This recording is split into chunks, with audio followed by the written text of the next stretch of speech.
The corpse was lying on the floor in such a way that it looked like the victim had collapsed while standing next to the safe and then slowly slid down.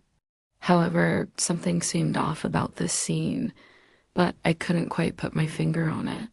I am a detective in the homicide department of the city police. It was Friday evening, and I was looking forward to spending the weekend with my family. But this case that we were called out to at the old woman's apartment building wasn't going to allow us to go home right away. The victim was 76-year-old Florence Darrow. Her apartment was located on the third floor of the building, and she lived alone. It turned out that her only child had called the police when he hadn't heard from his mother for a couple of days and became worried. We entered the apartment and found the body of Mrs. Darrow in the living room. At first glance, there were no signs of violence or forced entry. Everything seemed to be in its place. I walked around the apartment to see if I could find something that would give away what happened here. There was nothing in the living room except a TV set, a sofa, and an armchair, as well as a small table between them. On the table, there was a half-empty glass of water and a pill bottle. I checked the pills, and it turned out they were sleeping aids. Next, I went into the bedroom.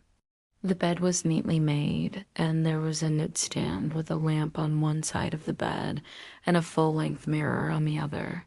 Nothing seemed to be out of place. Then I noticed that the drawers of the dresser were open.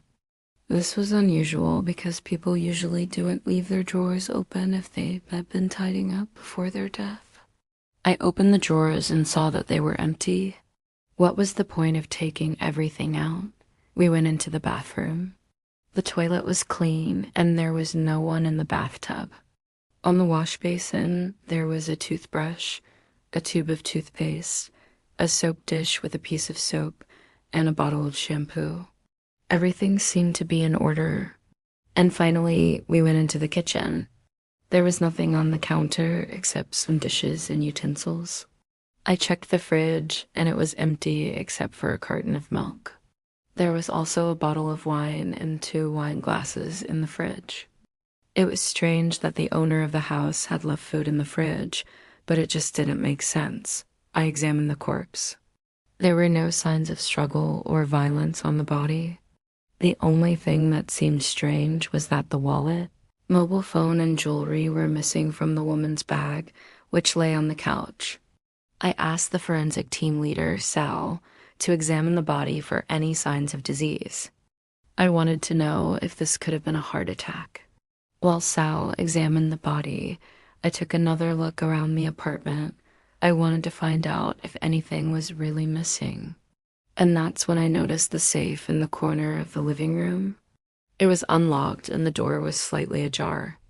I thought it was weird that the killer had taken the trouble to crack the safe, but forgot to close the door properly. I asked Sal how the examination was going, and he told me that the man had indeed died of a heart attack. He said that there was nothing unnatural about the circumstances of the death. But since the police had already been called and the investigation was underway, he would take the body to the morgue anyway.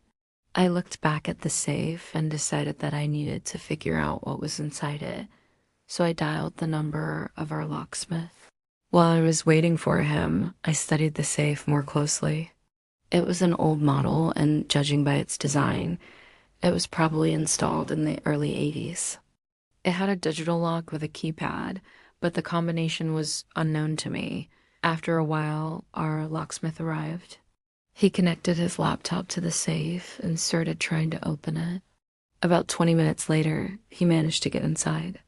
The safe contained numerous documents and several photo albums. I took them and went to the bedroom to sit at the table and sort through them. There were bank statements, insurance policies, and some old photographs of Mrs. Darrow with her husband and son. I also found a pink folder with documents. I opened it and saw that it contained marriage and birth certificates, as well as a copy of the will. The will stipulated that all of Florence Darrow's property would be transferred to her son after her death. But the most interesting thing was that the document was dated 2004 and the Signature was certified by a notary public. In the lower right corner, I read the name of the notary public. It was May Frank Harrington. At that moment, I remembered why something seemed wrong in this case. When I first entered the apartment, I clearly saw the date on the newspaper lying on the table. It was today's date. That is, the old woman had been dead for several days. But the killer had obviously tried to stage the scene so that it looked like the death had occurred recently. But why? Why did he bother doing that? I immediately asked the duty officer to pull up the records for the address. It turned out that nobody else lived there besides the owner. Moreover, the old woman never hosted guests. She spent all her time alone in her apartment. I got up from the table and went to the window. Outside, I could see the street and the entrance to the yard of the building. It was a quiet area. Such incidents rarely happened here. When I returned to the apartment, my colleague was already talking to the forensic team leader. Sal shook his head, confirming that the fingerprints found on the scene belonged to the owner of the apartment. That meant that whoever killed Florence Darrow had tried very hard to hide it. But why? What was the point of staging a murder-suicide? At that time, I didn't know it yet, but this case would turn out to be much more complicated than it seemed at first glance. And instead of finding peace, the ghost of the old woman would continue to haunt me long after I solved the crime. If you want to know how I managed to unravel this tangled web of lies, watch the next video. See you soon. Bye.